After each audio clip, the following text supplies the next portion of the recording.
नमस्कार, मैं हूं आपके साथ पूजा सचदेवा और आप देख रहे हैं न्यूज़ 18 का डिजिटल प्लेटफॉर्म। कहते हैं कि जब सारी उम्मीदें टूटने लगती हैं तब एक उम्मीद बचती है और वो है चमत्कार। सोनम रघुवंशी का केस भी कुछ ऐसा ही है।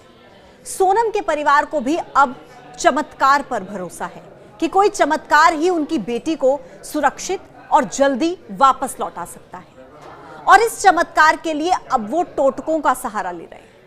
सोनम की सलामती की उम्मीद में सोनम के परिवार के लोग ज्योतिष के पास पहुंच गए। उनके परिवार ने अपने घर के मेन गेट पर सोनम की तस्वीर को उल्टा टांग दिया।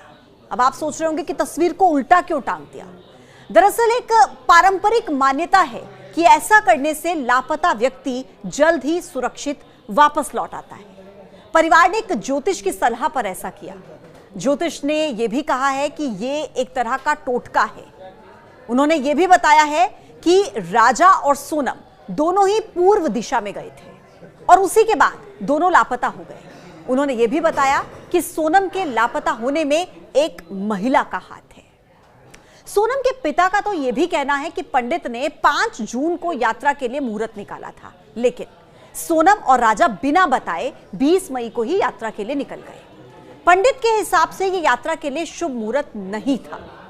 सोनम के भाई, जिनका नाम है गोविंद रघुवंशी, वो भी शिलांग में हैं और पुलिस के साथ सर्च ऑपरेशन में वो खुद जुटे हुए हैं।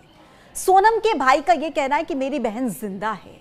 गोविंद रघुवंशी ने कहा कि पुलिस फिलहाल डेड बॉडी ढूंढने में लगी है, लेकिन मेरा निवेदन यह है कि मेरी बहन को तलाशा जाए, उसे जिंदा ढूंढा जाए। उन्होंने सीबीआई जांच की भी मांग की है। गोविंद रघुवंशी ने बताया कि जिस जगह पर राजा रघुवंशी की लाश मिली थी, वहां पर एसडीआरएफ और एनडीआरएफ ने गहराई तक सर्चिंग की, लेकिन अब तक कोई क्लू नहीं मिला। यहां तक कि सोनम के मोबाइल भी गायब हैं। उसके पास 2 फोन थे, दोनों का कुछ पता नहीं है। क्लू मिला भी है ऐसा कुछ? अभी सोनम को लेके तो अभी कोई भी क्लू नहीं मिला है। आप क्या गोविंद भाई, आप क्या चाहते हैं कि कौन सी जांच होनी चाहिए कि सोनम का पता चल सके? सर देखिए हम मतलब इतने बड़े तो नहीं है कि कौन सी जांच होनी चाहिए बता पाए, मगर जांच तो मतलब बड़े लेवल पे होना चाहिए जिससे जल्द से जल्द पता चल पाए। और ऑलरेडी मतलब आप देखिए सोनम तो ठीक है, अभी राजा की डेड बॉडी मिली है, तो राजा की डेड बॉडी मिली है, उससे तो पता चल ही गया कि ये मर्डर केस है। तो मुझे लगता है कि इस पे सीबीआई जांच होना चाहिए। सीबीआई जांच होना चाहिए। कितने दिन से आप सोनम को तलाश रहे, कितने दिन हो गए आपको? लास्ट आज फ्राइडे है, मैं अगले फ्राइडे मतलब आज पूरे कंप्लीट 15 दिन कंप्लीट हो गए। आज सोमवार दिन है। पुलिस ने बताया कि राजा और सोनम की आखिरी लोकेशन शिलांग की डबल डेकर रूट पर ट्रेस हुई थी। सोनम की आखिरी बार अपने भाई गोविंद से 20 मई को ही बात हुई थी। इसके बाद से उनका कोई अता पता नहीं है।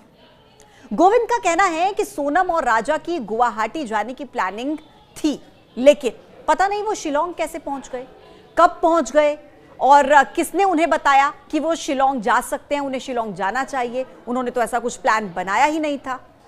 हम तो कभी खुद शिलांग नहीं गए हैं।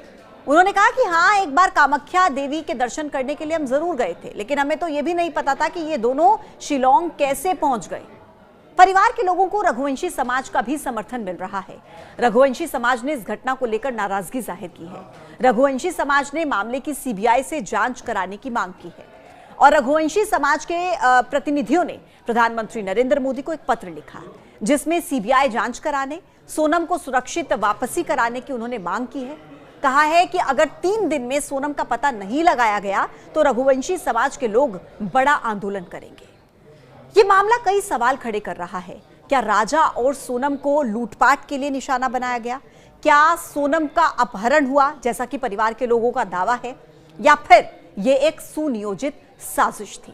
आपको क्या लगता है? कमेंट बॉक्स में जरूर बताइएगा।